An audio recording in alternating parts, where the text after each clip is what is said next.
Hello, welcome to 8.9 News. I'm ffinlo Costain. A groundbreaking study led by scientists at the Royal Botanic Garden Edinburgh has demonstrated that the impact of the global rubber trade on forests has been serially and substantially underestimated. Dr. Antje Ahrends is the head of genetics and conservation at the Royal Botanic Garden Edinburgh. I asked her what this new research tells us. Up until now, it has been very difficult to estimate how much forest is lost due to the conversion to monoculture rubber. And part of the reason is that rubber is a tree itself, so it's very difficult to tell apart from natural forest on satellite imagery.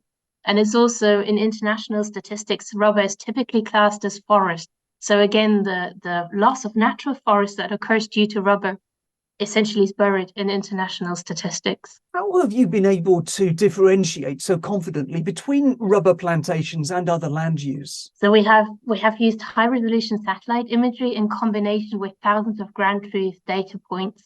And we were then able to see what is characteristics about the pixels that are rubber on the ground, as opposed to other tree cover. And essentially, rubber is an optionally deciduous tree that drops the leaves during the dry season and then rapidly refoliates before the onset of the wetter and warmer season. So that is a characteristic that differentiates it from other forests. For example, evergreen forest, there will never be a leaf drop. And in deciduous forest, you have a mix of different tree species that have different refoliation and defoliation patterns. And so the defoliation occurs over a longer time period and the refoliation as well. Meanwhile, rubber goes through the cycle in just 4 months quite rapidly. And so that has allowed us to differentiate it from other tree cover in the region. You've talked about using case studies as well. What sort of case studies do you mean? So ground truth points, ground reference points, essentially. So by that, I mean that we have thousands of points that have been mapped on the ground, either as rubber or as a different type of tree cover. And it's probably also important to say that with that methodology, so we are mapping all tree cover that follows this kind of spectral trajectory, is of course not foolproof. We are likely to miss large amounts of rubber in insular Southeast Asia where there's never a dry season, so the trees will never be forced to drop off their leaves. And it's also possible that we confuse rubber with other types of tree cover on occasions, but the accuracy statistics have been relatively encouraging. Just in terms of that balance, it sounds as though you feel that your results are more likely to be an underestimate than an overestimate. That's right, exactly. Particularly in insular Southeast Asia. I think in continental Southeast Asia, much less so, but in insular Southeast Asia, we will have missed rubber because these plantations are essentially the soil moisture is always relatively stable. Even if there is a small dry season, the trees will be able to keep the leaves on. They are not forced into this defoliation pattern. And so that type of rubber we are missing. Are all areas of rainforest equally important, or are some areas more critical than others in terms of biodiversity? Yeah, that's a really good question you're addressing here. So from remotely sensed imagery, it's never possible to say anything about the quality of the tree cover. What is possible to see is that there were trees and then there were no longer any trees. But what kind of tree cover rubber has replaced is extremely difficult to say. So for that, we use auxiliary other data, for example, the location of protected areas or the location of key areas that have been identified to be important for biodiversity. We find that rubber encroached into a million hectares of rubber encroached into such areas. So there's definitely a concern. But what we can't say with our data for sure is whether the forest loss that we identify is natural forest or whether it's a plantation that is getting renewed. So in some of the traditional rubber growing areas in southern Thailand, for example, what we will identify is just farmers replacing an older plantation with rubber again. So that's an important caveat to keep in mind with all remotely sensed studies, that one can't say anything about the quality of tree cover that has been lost. Why is it that the impact of rubber production has been so underestimated until now? I think it's a combination of things. So the satellite imagery quality has improved in the sense that we now have data with higher temporal resolution, and you need a relatively high temporal resolution to identify that refoliation and defoliation window. And often you have cloud cover in an area, so you need repeated satellite overpasses to capture good enough imagery to identify this characteristic. So that's where advances in Earth observation have definitely helped. We've also had work with lots of local partners and have access to large amounts of ground truthing data, which has been very important as well for this. And I think the reason that rubber was underestimated before is that essentially when there aren't global maps for a crop, these deforestation statistics are derived using models. They're based on the expansion of a given crop in a given country. So, rubber has maybe expanded by, I don't know, say, a few million hectares in continental Southeast Asia over a given period.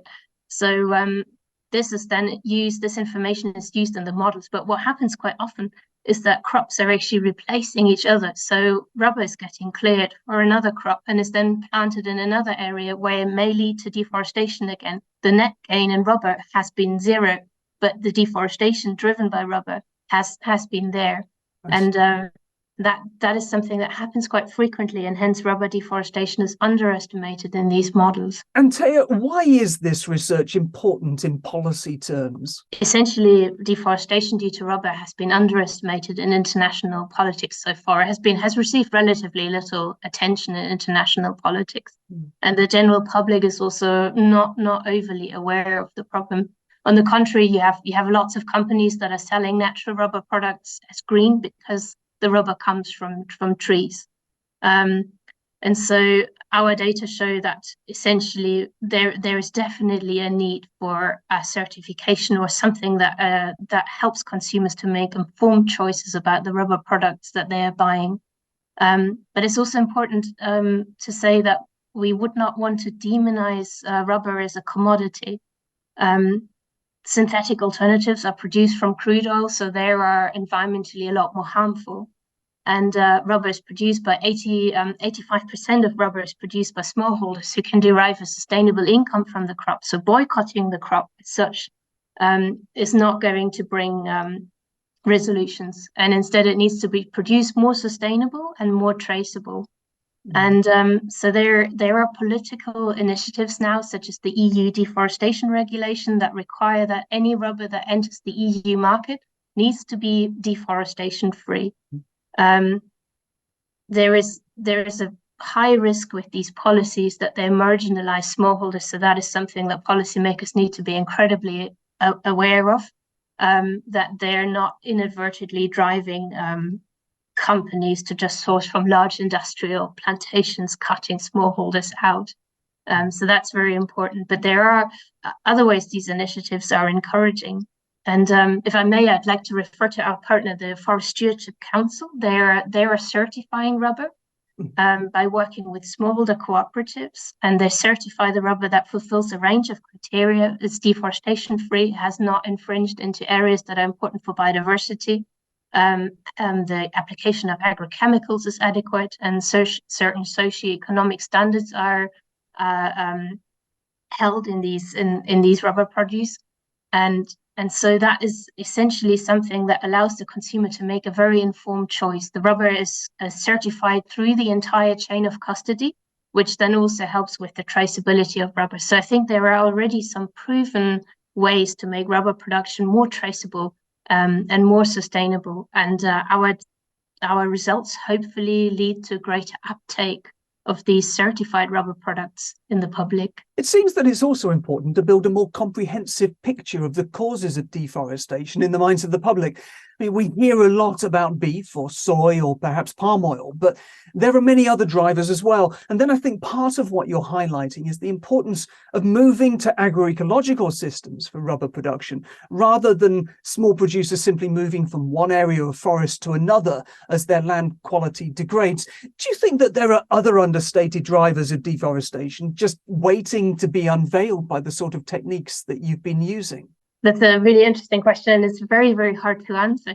So definitely the technological advances in Earth observation will help to identify more clearly what crop is it exactly that is driving deforestation. So far, it's been relatively easy to map oil palm, for example, or soy is relatively well mapped and coconut is relatively well mapped, but other commodities are much less well mapped. And so their impact on deforestation remains largely unknown. So for sure, Earth observation will help to provide a finer scale understanding of the impacts of these other crops as well. But at the same time, I think the promise of Earth observation should not be stretched. It is actually incredibly difficult.